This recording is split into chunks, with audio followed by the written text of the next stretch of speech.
ലോക ചരിത്രത്തിൽ ഇതാദ്യമായി ഈശ്വര ശക്തികൾക്ക് ജീവചൈതന്യം കൊടുക്കുന്ന ഏക സ്ഥലം. എൻ്റെ പേര് ഉഷ. ഞാൻ നെടുമങ്ങാട് തത്തങ്കോട് നിന്നാണ് വരുന്നത്. ഞാൻ അമ്മയെ പരിചയപ്പെട്ടിട്ട് ഒന്നര വർഷക്കാലമായി. എൻ്റെ മകൻ രജിത്താണ് അമ്മയുടെ നമ്പർ തന്നത്. അത് വെച്ച് വിളിച്ച് കേട്ട് ഇവിടെ വന്നു. എൻ്റെ അനുഭവങ്ങൾ, എൻ്റെ കുടുംബത്തിൽ കുറേ അനുഭവങ്ങളും ദുഃഖങ്ങളെ ഉണ്ടായിരുന്നുള്ളൂ. അതിൽ ഇളയ മകളും മരുമോനുമായിട്ട് പിണക്കമായിരുന്നു. അവർ രമിച്ച് പിന്നെ അങ്ങനെയുള്ള പല കാര്യങ്ങളും നടന്നു. 1.5 വർഷം കൊണ്ട് ഞങ്ങൾ ആശുപത്രിയിൽ പോകുന്നില്ല. അമ്മയുടെ മന്ത്രവും അമ്മ പറയുന്ന കാര്യങ്ങളെല്ലാം ചെയ്ത് ഇതുവരെയും വന്നുകൊണ്ടിരിക്കുകയാണ്. ഇനിയും അമ്മയും ഭഗവാന്റെ മുമ്പിൽ ആണ് ഞങ്ങളുടെ ജീവിതം. പിന്നെ കുറേ അനുഭവങ്ങൾ എൻ്റെ ജീവിതത്തിലുണ്ട്. അതെല്ലാം സന്തോഷകരമായി പൊയ്ക്കൊണ്ടിരിക്കുന്നു. ഇനിയും ഭഗവാൻ കൈവിടില്ല എന്ന് ഉറച്ച തീരുമാനത്തിലാണ്. എനിക്ക് 4 ചെറുമക്കളുണ്ട്. അവരും ഞങ്ങളെല്ലാവരും മാസം തോറും പൂജയ്ക്കും വരും. ഇപ്പോൾ ശനിയാഴ്ചയാണ് എനിക്കിവിടെ അമ്മയെ സേവിക്കാൻ വേണ്ടി അമ്മയുടെ ഭവനത്തിൽ വരാനിട്ടിരിക്കുന്നത്. ശനിയാഴ്ച ദിവസം ഞാനും എൻ്റെ 2 ചെറുമക്കളും കൂടിയാണ് വന്നുകൊണ്ടിരിക്കുന്നത്. പിന്നെ ആർക്കെങ്കിലും അസൗകര്യമാണെങ്കിൽ അതിനും ഞാൻ വരുന്നുണ്ട്. എല്ലാ ആഴ്ചയും അമ്മയുടെ വീട്ടിൽ വരാൻ എനിക്ക് സന്മനസ്സുണ്ട്. പിന്നെ അമ്മയ്ക്കും ഭഗവാനും കോടി പ്രണാമം. നമുക്ക് മരുന്നില്ലാതെ ഇത്രയും ഭാഗ്യം തന്ന ഭഗവാനോട് കോടി പ്രണാമം. കൽക്കി ദേവ നമഃ. എൻ്റെ പേര് ശകുന്തളയാണ്. ഞാൻ പാലോടാണ് എൻ്റെ സ്ഥലം. പാലോട് താന്നിമൂടാണ്. ഇപ്പം ഞാൻ ഒരു വീട്ടു ജോലിക്ക് പോകുന്നത് വട്ടിയൂർക്കാവ് കുലശേഖരമാണ്. എനിക്ക് ഒരുപാട് അനുഭവങ്ങൾ എൻ്റെ കുടുംബത്തുണ്ടായിട്ടുണ്ട്. മുമ്പേ എൻ്റെ മോൻ്റെ കുഞ്ഞ് മരിച്ചിട്ടുണ്ട്.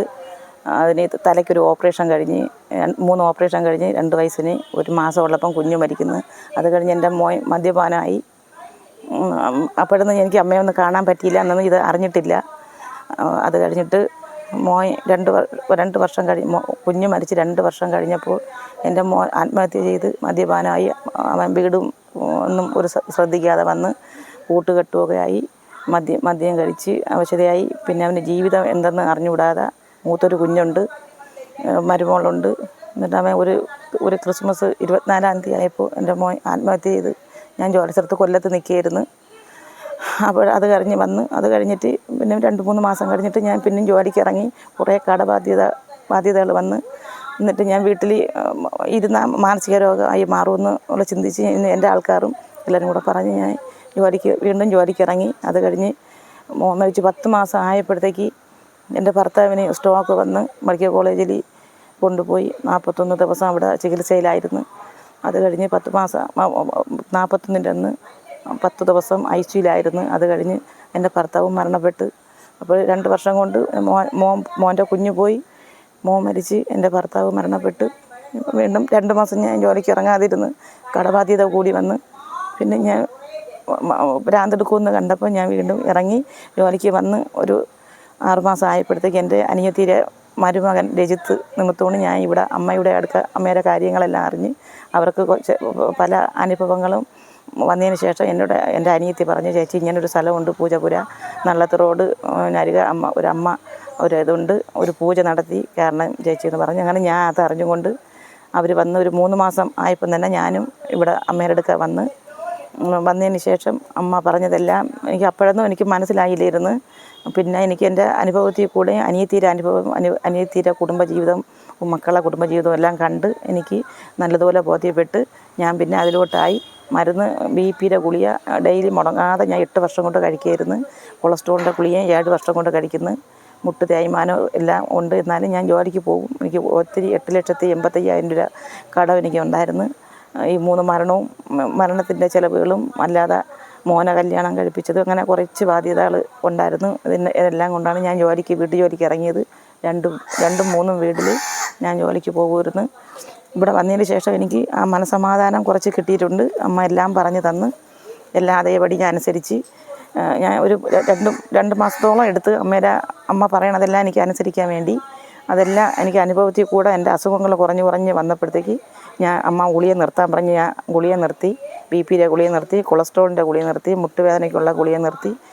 മാസം തോറും ചെന്ന് BP, കൊളസ്ട്രോൾ, ഷുഗർ നോക്കുമായിരുന്നു. അതെല്ലാം ഞാൻ നിർത്തി. എനിക്കിപ്പോൾ നല്ല ഒരു ഉഷാറുണ്ട്. എൻ്റെ കടബാധ്യത ഇനി കുറച്ച് ബാധ്യതകളേ ഉള്ളൂ. അമ്മ എനിക്ക് നല്ല ഒരു സഹായവും നല്ലൊരു പാഠവും എനിക്ക് അമ്മ പഠിപ്പിച്ചു തന്ന് പുണ്യകൽക്കിദേവൻ്റെ നാമം എപ്പോഴും ഇന്നും അന്നും ഇരുന്നാലും ഉറങ്ങിയാലും ഉറക്കത്തിലും ജോലിക്ക് പോയാലും എല്ലാം അമ്മയുടെ നാമം പറഞ്ഞ് ഞാൻ ആയുസ്സും ആരോഗ്യവും എനിക്ക് നേടിത്തരട്ട്. അമ്മ ഇവിടെ എന്നാൽ കഴിയുന്ന എല്ലാം ഭഗവാന് ഞാനും എൻ്റെ ആളാക്കി തന്ന് എല്ലാം ഞാൻ ചെയ്തു കൊടുക്കുകയും ചെയ്യും. എല്ലാ അമ്മ ഏത് ദിവസവും വരുമെന്ന് കേട്ട് ഞാൻ ഇപ്പം വെള്ളിയാഴ്ച ദിവസമാണ് ഞാൻ വന്ന് അമ്മയുടെ കാര്യം ഇവിടെ വന്ന് എല്ലാവരും സഹകരിച്ച് നല്ല രീതിയിൽ പോകുന്നു.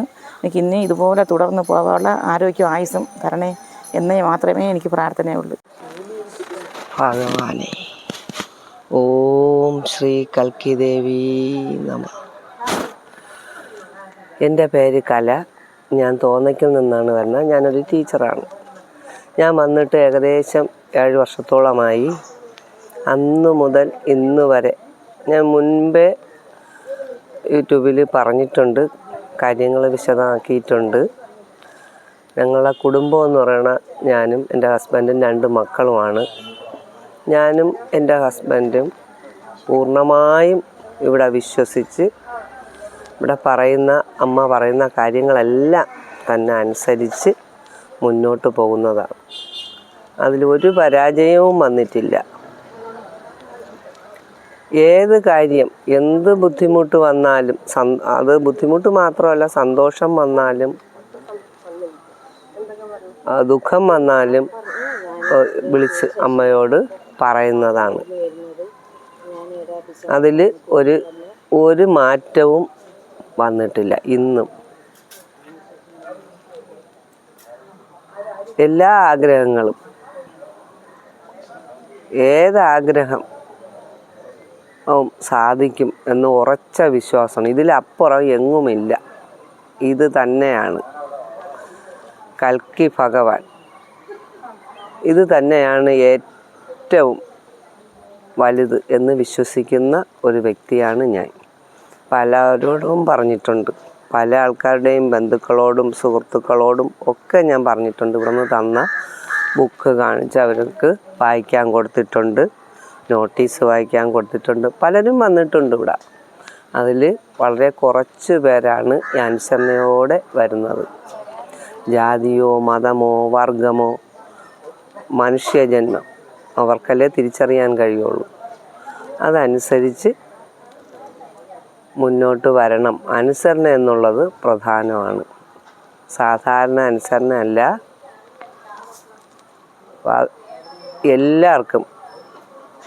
എല്ലാവർക്കും എടുക്കാവുന്നതാണ്.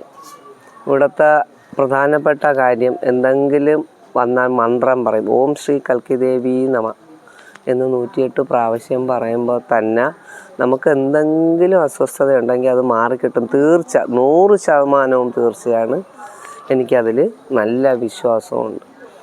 പിന്നെ വേറെ എന്തെങ്കിലും ഉണ്ടെങ്കിൽ മുമ്പ് അമ്മയെ ഏത് സമയവും 24 മണിക്കൂറും നമുക്ക് വിളിക്കാവുന്നതേ ഉള്ളായിരുന്നു. തൊട്ടതിനും പിടിച്ചതിനും എല്ലാം ഞാനും വിളിക്കുമായിരുന്നു. പക്ഷേ ഇപ്പം ഭഗവാൻ പറഞ്ഞ് അമ്മയോട് പറഞ്ഞത് ഏകദേശം ഒരു മാസത്തോളമായി. 1 മാസം കഴിഞ്ഞ പൂജ കഴിഞ്ഞ് പിറ്റേ ദിവസം നീ ഇനി ഫോൺ എടുക്കണ്ട എന്ന് പറഞ്ഞു. നമുക്ക് ആദ്യം കേട്ടപ്പോൾ നല്ല ബുദ്ധിമുട്ട് തോന്നി. എങ്കിലും എന്തെങ്കിലും കാര്യമുണ്ടെങ്കിൽ ബുക്കെടുത്ത് ആ പേജ് തുറന്നിട്ട് ഏത് പാട്ടാണ് പറഞ്ഞാൽ അത് പാടിയാൽ മാത്രം മതി. നമുക്കെന്ത് ബുദ്ധിമുട്ടുണ്ടെങ്കിലും അത് തീർത്തും മാറിക്കിട്ടും. പിന്നെ ഇപ്പോൾ ഞാൻ ചെയ്യുന്നതെന്ന് പറഞ്ഞാൽ എന്തെങ്കിലും ഒരു അസ്വസ്ഥതയോ എവിടെയെങ്കിലും പോകണം, യാത്രയ്ക്ക് പോകണമെങ്കിൽ അമ്മയെ വിളിക്കാൻ കഴിയില്ലല്ലോ, ഞാനൊരു കാണിക്ക പെട്ടി വച്ചിട്ടുണ്ട്. അതിൽ ഒരു ചെറിയ തുക നിക്ഷേപിച്ചിട്ട് ഞാൻ അമ്മയുടെ ബുക്ക് ദൂരയാത്രയ്ക്ക് എവിടെയെങ്കിലും പോകുന്ന ബുക്ക് കൈവശം വയ്ക്കും. എന്നിട്ട് ഞാൻ അമ്മയുടെ അനുവാദം അവിടെ ചോദിച്ചിട്ട് പോകുന്നതാണ്. ഒരു തരത്തിലും എനിക്കിതിലപ്പുറം ഇനി ഒന്നുമില്ല എന്ന് പൂർണ്ണമായും വിശ്വസിക്കുന്ന ആളാണ് ഞാൻ. അതുപോലെ തന്നെ എൻ്റെ ഹസ്ബൻഡ് ഒരു കട തുടങ്ങണമെന്ന് പറഞ്ഞ് ഇപ്പോൾ പെൻഷനായപ്പോൾ ഒരു കട തുടങ്ങി. അതിൽ നമ്മൾ തൃപ്തരായി മുന്നോട്ട് പോകുന്നു. ഒരുപാട് സമ്പത്തും ഒന്നും ഞാൻ ആഗ്രഹിക്കുന്നില്ല. മാനസികമായും ശാരീരികമായിട്ടും ഒരു ബുദ്ധിമുട്ടുമില്ലാതെ മുന്നോട്ട് പോകണേ ഭഗവാന് എന്നും കൈയെടുത്ത് ഭഗവാന്റെ അടുക്ക വന്ന് എല്ലാ പറഞ്ഞ് മുന്നോട്ട് പോകണമെന്നുള്ള ഒരാഗ്രഹമേ ഉള്ളൂ. പിന്നെ എൻ്റെ മക്കൾ കല്യാണം കഴിച്ചു, അവർക്കിനി കുഞ്ഞുങ്ങളായിട്ടില്ല, അതും കൂടി കണ്ട് മുന്നോട്ട് പോകണം. ഞാൻ ഏകദേശം ഇപ്പം ആഴ്ചയിലൊരു ദിവസം കൃത്യമായിട്ടും വരും. പിന്നെ മാസപൂജയ്ക്ക് വരുന്നുണ്ട്. എല്ലാവരും തന്നെ കേൾക്കുന്നത് നമ്മുടെ ഈ നാടല്ല, നമ്മുടെ മൊത്തത്തിൽ എല്ലാവരും ഇതെടുത്ത് ഇത് സത്യസന്ധമായ ഒരു കാര്യമാണ്. ഇന്നല്ലെങ്കിൽ നാളെ നിങ്ങളിത് അംഗീകരിച്ചേ പറ്റൂ. വേറെ എല്ലായിടവും പറയുന്ന ഒരു സ്ഥലമല്ല ഇത്. എല്ലാവർക്കും നല്ലത് മാത്രം വരുത്തണേ എന്ന് പ്രാർത്ഥിച്ചുകൊണ്ട് ലോകാ സമസ്താ സുഖിനോ ഭവന്തു. ലോക ചരിത്രത്തിൽ ഇതാദ്യമായി ഈശ്വര ശക്തികൾക്ക് ജീവചൈതന്യം കൊടുക്കുന്ന ഏക സ്ഥലം. ഇതൊരു ചരിത്രത്തിലും രേഖപ്പെടുത്തിയിട്ടില്ല. ഇതിനു മുൻപ് കേട്ട് കേൾവി പോലുമില്ല. കലിയുഗ അവതാരത്തിന്റെ ലക്ഷ്യം തന്നെ ഈശ്വര ശക്തികൾക്ക് പുനർചൈതന്യം കൊടുക്കുക എന്നതാണ്. ഇതിലൂടെ മനുഷ്യർക്കും എല്ലാ ജീവജാലങ്ങൾക്കും എല്ലാത്തിനും ഇത് പരമമായ സത്യമാണ്. അനുഭവത്തിൽ മാത്രം വിശ്വസിച്ചാൽ മതി. ഇതാ മഹാ അത്ഭുതങ്ങൾ ഭാരതീയമ്മയിലൂടെ എത്തുന്നു.